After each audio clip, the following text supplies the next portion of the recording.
Hello, future officers. 2 মে 2025 চনৰ daily current affair এনালাইচিছলৈ সকলোকে স্বাগতম জনালো।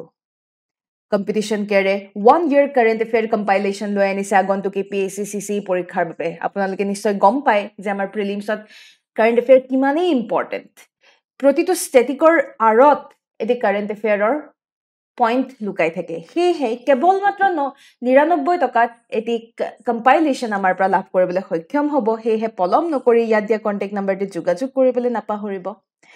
তাৰোপৰি for the very first time 999 টকা প্ৰতি মাহত 999 টকাত কম্পিটিশ্যন কেয়াৰে অনলাইন গাইডেন্স প্ৰগ্ৰেম আপোনালোকক দিবলৈ ৰাজি হৈছে আৰু সেয়েহে এটি মিনিমাল ফিজত এটি অভাৰঅল প্ৰিলিমছ মেইনছ ইণ্টাৰভিউৰ বাবে প্ৰিপেৰেশ্যন যদি কৰিবলৈ ৰেডি তেনেহ'লে যোগাযোগ কৰক 7002355399 নম্বৰত। কিছু সুস্বাদু কণ্টেণ্টেৰে আমি আপোনালোকৰ বাবে আগবঢ়াইছোঁ কম্পিটিশ্যন কেয়াৰ আনপ্লাগড আৰু কম্পিটিশ্যন কেয়াৰ প্লাছ। আমাক ছাবস্ক্ৰাইব আৰু ফ'ল' কৰিবলৈ নাপাহৰিব। আমি আগবাঢ়িছোঁ আজিৰ মষ্ট ইম্পৰ্টেণ্ট টপিকছলৈ। প্ৰথমে আমি PMLAৰ ওপৰত আলোচনা কৰিম, তাৰপিছত ৱেভছ সামিটৰ ওপৰত আলোচনা কৰিম আৰু একেবাৰে শেষত ৰেড ক্ৰাউণ্ড ৰুফ টাৰ্টল সামিট কিনো হয় চাম। PMLA এনফৰ্চমেণ্ট ডাইৰেক্টৰে PMLAৰ কথা কৈছে। PMLAৰ আণ্ডাৰত তেওঁলোকৰ ফাংচনিং ইম্প্ৰুভ হৈছে। আমি PMLA আৰু EDৰ বিষয়ে অকণমান চাব লাগিব। PMLA মানে হৈছে prevention of money laundering act. Prevention of money laundering. এতিয়া মানি লণ্ড্ৰিং বুলি ক'লে আমি কি বুজো? মানি লণ্ড্ৰিং মানে হৈছে ক'লা ধন আপুনি যদি বগা কৰি আছে। এইবোৰ যিহেতু এনেধৰণৰ সমস্যা আমাৰ সমাজত চলিয়ে থাকে, সেয়েহে জানুৱাৰী 2003 চনত PMLA আইন এখন লৈ অনা হৈছিলে। 3টা মূল অবজেক্টিভ। কিদৰে আমি মানি লণ্ড্ৰিং কণ্ট্ৰল কৰিব পাৰোঁ, কোনোবাই যদি এনেকুৱাকে ক'লা ধন বগা বনাই আছে তেওঁলোকৰ যদি প্ৰপাৰ্টি কনফিস্কেট আৰু চিজ কৰিব যাতে পৰা হয়। অভাৰঅল আমি সকলো ধৰণৰ ইছ্যু যাতে এড্ৰেছ কৰিব পাৰোঁ, এয়াই হৈছে PMLAৰ মূল উদ্দেশ্য। তেওঁলোকে ক্লায়েণ্টৰ আইডেণ্টিটি ভেৰিফাই কৰে, ৰেকৰ্ড ট্ৰানজেকশ্যনসমূহ মেইনটেইন কৰা দেখা পোৱা যায়। তেওঁলোকে একচুৱেলি PMLA আইনৰ আণ্ডাৰত যিকোনো বেংক বা আমাৰ ফাইনেন্সিয়েল ইনষ্টিটিউশ্যনসমূহৰ আজিকালি গমেই পায়। আজিকালি আমাৰ বেংকৰ একাউণ্ট এটা খুলিব লাগিলে বিভিন্ন ধৰণৰ আমি নিজৰ ID proofs আমি ছাবমিট কৰিবলগীয়া হয়। কেলে? Because of all this things. PMLA আইনৰ আণ্ডাৰত এইবোৰ নেচেচাৰী। আৰু in case of any issue তেতিয়াহ'লে এনফৰ্চমেণ্ট ডাইৰেক্টৰক সিমানখিনি পাৱাৰ দিয়া হৈছে। যিকোনো ইনভেষ্টিগেশ্যন বা প্ৰপাৰ্টি এটেচ কৰিবৰ কাৰণে এনফৰ্চমেণ্ট ডাইৰেক্টৰক পাৱাৰ দিয়া হৈছে। তাৰোপৰি ট্ৰাইব্যুনেলছ ইত্যাদি যদি এপিল কৰা হয়, ট্ৰাইব্যুনেলছ ইত্যাদি ইয়াৰ আণ্ডাৰত আছে। সোনকালে যাতে এনেধৰণৰ কেচেছবিলাক যাতে আমি ছল্ভ কৰিব পাৰোঁ তাৰ কাৰণে স্পীডি কোৰ্টছ ইত্যাদি দেখা পোৱা গৈছে। প্ৰয়োজন অনুসৰি ইণ্টাৰনেশ্যনেল কোঅপাৰেশ্যনৰো সুবিধা ৰখা হৈছে। আমি আগবাঢ়িছোঁ এনফৰ্চমেণ্ট ডিৰেক্টৰেটলৈ। এনফৰ্চমেণ্ট ডিৰেক্টৰেট হৈছে ডিপাৰ্টমেণ্ট অফ ইকনমিক এফেয়াৰ্ছৰ আণ্ডাৰত ফৰ্ম হোৱা এটি অৰ্গেনাইজেশ্যন। ইনিচিয়েলি তেওঁলোকে ফৰেইন এক্সচেঞ্জ ৰেগুলেশ্যন আইনত ফ'কাছ কৰিছিলে। এতিয়া লাহেকৈ তেওঁলোকে PMLA আৰু FEMA ইত্যাদিটো ফ'কাছ কৰিবলৈ আৰম্ভ কৰিছে। মুঠৰ পৰ টকা পইচা জনিত যিকোনো, আজি কোনোবাই যদি মানি লণ্ড্ৰিং কেছত ইনভলভড বা কোনোবাই যদি পইচা পাতি লৈ পেলাই ক'ৰবাত পলাইছে, ফিউগিটিভ অফেণ্ডাৰ্ছ, টকা পইচাৰ লগত ৰিলেটেড যিকোনো এনেধৰণৰ কোনোবাই যদি 2 নম্বৰেৰে কিবা কৰিছে, তেনেধৰণৰ ক্ষেত্ৰত আমি সদায় দেখা পাওঁ ED অৰ্থাৎ এনফৰ্চমেণ্ট ডিৰেক্টৰেটক সিমানখিনি পাৱাৰ দিয়া হৈছে। আমাৰ মিনিষ্ট্ৰী অফ ফাইনেন্সৰ আণ্ডাৰ ডিপাৰ্টমেণ্ট অফ ৰেভিনিউৰ সৈতেও এটেচড তেওঁলোকক কৰা হৈছে। প্ৰিলিমছ প্ৰেক্টিছ প্ৰশ্ন আপোনালোকৰ বাবে। Consider the following statements. ED is a part of the department of economic affairs. It was originally formed to handle violations under foreign exchange regulation act 1947। এই প্ৰশ্নটোৰ পৰা উত্তৰটি আমাক কমেণ্ট ছেকশ্যনত জনাবলৈ নাপাহৰিব। এইখিনি জনাই থওঁ যে কম্পিটিশ্যন কেয়াৰে আগন্তুক APSC পৰীক্ষাৰ বাবে ক্ৰেছ কোৰ্চ 3.0 লৈ আনিছে। যদিহে ইণ্টাৰেষ্টেড তেনেহ'লে আমাক যোগাযোগ কৰিব পাৰে। তাৰোপৰি CSETৰ ফুল কোৰ্চো কেৱল মাত্ৰ 999 টকাত লৈ অনা হৈছে, য'ত অভাৰঅল CSET তথা CSETৰ টেষ্ট চিৰিজ আপোনালোকৰ বাবে ৰখা হৈছে। ইয়াত দিয়া কণ্টেক্ট নাম্বাৰটিত যোগাযোগ কৰিব পাৰে। ইয়াৰ পিছত আমি আগবাঢ়িছোঁ ৱেভছ সামিট। ৱেভছ সামিট আচলতে ৱেভছ সামিট কি হয় আমি চাম।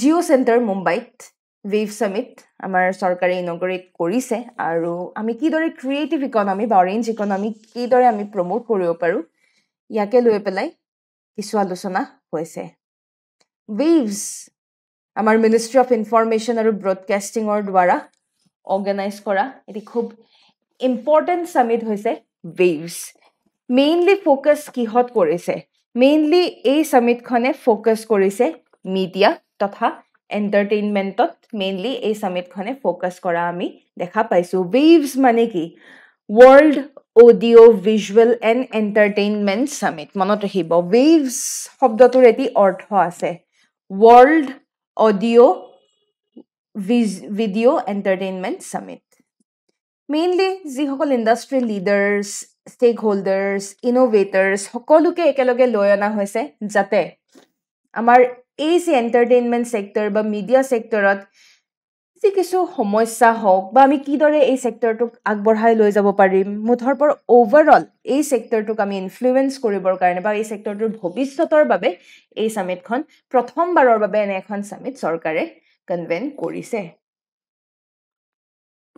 যিহেতু এই সামিটত ক্ৰিয়েটিভ ইকনমি বা অৰেঞ্জ ইকনমিৰ কথা আমাৰ প্ৰধানমন্ত্ৰীয়ে কৈছে ক্ৰিয়েটিভ ইকনমি বা অৰেঞ্জ ইকনমি কাক বোলে সেয়া আমি প্ৰথমেই চাওঁ ক্ৰিয়েটিভ ইকনমি এটা নলেজ বেছড এটি ছেক্টৰ য'ত ক্ৰিয়েশ্যনৰ কথা আহে সৃষ্টি production distribution of what creative goods and service এটা ক্ৰিয়েটিভ গুডছ এণ্ড ছাৰ্ভিচ কি এডভাৰটাইজিং হ'ব পাৰে আৰ্কিটেকচাৰ হ'ব পাৰে arts fashion film music photography publishing software R&D এই সকলোবোৰ হৈছে ক্ৰিয়েটিভ বস্তু এই ক্ৰিয়েটিভ বস্তুৰ সৃষ্টি প্ৰডাকশ্যন ডিষ্ট্ৰিবিউশ্যন এই সকলোবোৰকে আমি কওঁ ক্ৰিয়েটিভ ইকনমি বা অৰেঞ্জ ইকনমি বুলিও কোৱা হয় বৰ্তমান আমাৰ যদি ক্ৰিয়েটিভ ইণ্ডাষ্ট্ৰীৰ ভেলিউ চাওঁ $30 বিলিয়ন এটা ভেলিউত আছে আৰু প্ৰায় 8% আমাৰ ভাৰতৰ লোকক বৰ্তমান এমপ্লয়মেণ্ট অপৰচুনিটি দিছে নিশ্চয় আপোনালোকে গম পায় বৰ্তমান আমাৰ ছ'চিয়েল মিডিয়াৰ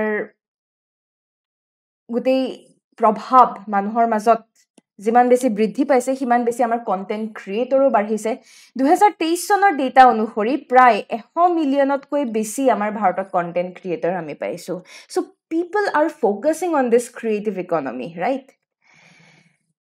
এটি প্ৰশ্ন আপোনালোকৰ বাবে আগবঢ়াইছোঁ ৱেভ সামিটক লৈ পেলাই it's organized by ministry of culture It promotes the orange economy, also known as creative economy.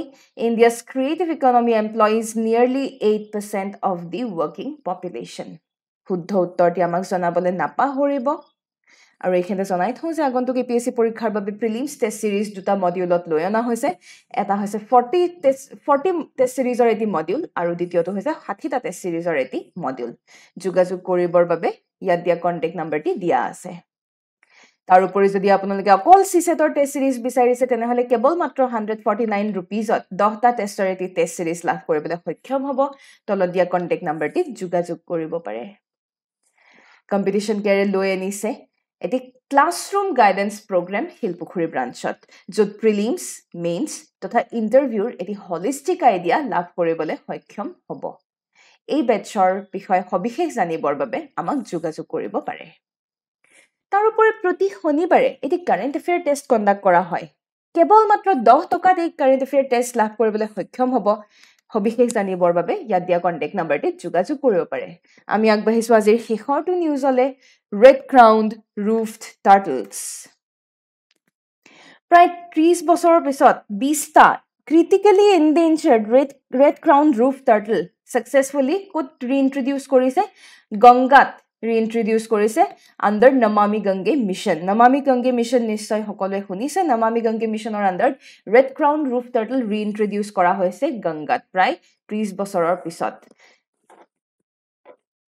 এই যে এই কাছবিধৰ এটি লোকেল নাম আছে বাটাগুৰ কাছুগা বুলি নাম এটি আছে ক'ত পোৱা যায় ভাৰত নেপাল তথা বাংলাদেশত পোৱা যায় নদী বুলি ক'লে গংগা ব্ৰহ্মপুত্ৰত আগতে পোৱা গৈছিল বৰ্তমান আৰু তেনেকুৱাকে নাপায় চম্বলত অকনমান পোৱা যায় IUCN ষ্টেটাছ যদি চাওঁ ক্ৰিটিক্যালি এন্ডেঞ্জাৰ্ড অৰ্থাৎ যোৱা 10 বছৰ ধৰি প্ৰায় 90% তেওঁলোকৰ পপুলেশ্যন হ্ৰাস পাইছে Wildlife Protection Actor under Schedule 1 include kora hoise highest level of protection dia goise thik hei dore sites or international trade jodi sao appendix 1 ot rakha hoise orthat kono dhornor ami yar logot related trading ene ei kasod prajati bidhok kono dhornor trading ityadi permission dia nohoy, it's banned. Prelims practice prashno eti. Consider the following statements regarding red-crowned roof turtles. Its local name is Batagur kachuga. Found in countries like India, Nepal, and Bhutan. IUCN status is critically endangered. Uttorti nishtoy gom paise tenehole amar comment section on jonabole napahoribo aru kalir amar daily news analysis or prelims practice prashno homu ami sawa hok. Census or upor edi prashno hudha hoisile. Pratham statement was the census is conducted under the jurisdiction of state government. Hoy jano? Definitely no hoy. State government or under to no hoy. Statement number 1 bhul. Tar pisot 3 duyutate huddha ase. Hekane ami 3 na sai pele ami statement number 2 sao. Since caste enumeration has been a regular feature in all censuses since independence. Etu ekebarei bhul. E pratham bar স্বাধীনতাৰ পিছত প্ৰথমবাৰ আমি দেখা পাইছো স্বাধীনতাৰ পিছত immediately পিছত ST আৰু এসসি এবাৰ ইনক্লুড কৰিছিলে যদিও প্ৰপাৰ কোনো ধৰণৰ কাষ্ট সেন্সাস আমি দেখা নাই ডেফিনেটলি হে কাৰণে স্টেটমেন্ট নম্বৰ 2 ইজ মোস্ট ৰং তো 2 যত আছে আমি কাটি দিলে আসলতে উত্তৰটি পায়ে যাও The census is conducted every 10 years 10 বছৰ মুৰে মুৰে কোনে কন্ডাক্ট কৰে office of the registrar general and census commissioner of ইণ্ডিয়াৰ দ্বাৰা সেন্সাস কন্ডাক্ট কৰা হয় Your pisor prostato asile with reference to the dynamics of Indian labor market, consider the following statements. By 2047, India is projected to contribute nearly 30% to the global workforce. No hoy. The National Apprenticeship Promotion Scheme aims to benefit around 6 lakh individuals by 2026. এইটো হয় বৰ্তমানে এটো কিয় নহয় statement number 1 কাৰণ বৰ্তমানে we are contributing to the global workforce এতিয়াই আমি ভালেখিনি global workforce ত contribute কৰি আছো 2047 হলে we will contribute more right agriculture remains the fastest growing employment sector in India বৰ্তমান যদি আমি চাও বৰ্তমান IT sector fintech এইবোৰ হৈছে fastest growing agriculture নহয় একাৰণে statement number 3 আসলতে আটাইতকৈ ভুল আমাৰ শুদ্ধ উত্তৰ হল 2 only Yar pisor prashno asile green hydrogen certification scheme ok loi pelai It is India's first certification framework to verify that hydrogen is produced exclusively using renewable energy ensuring its recognition as green nishoy etwe huddha kune launch korise ji kuno amar renewable energy related kotha hole Ministry of New and Renewable Energy MNRE ahise aru obviously National Green Hydrogen Mission e support koriboi lagibo he ei prashnoti tiniuta statement e huddha AI asile azir hobishe kiba inquiry thekile amak jogajog koribole napa horibo yake koi dhonnobad joy ayahom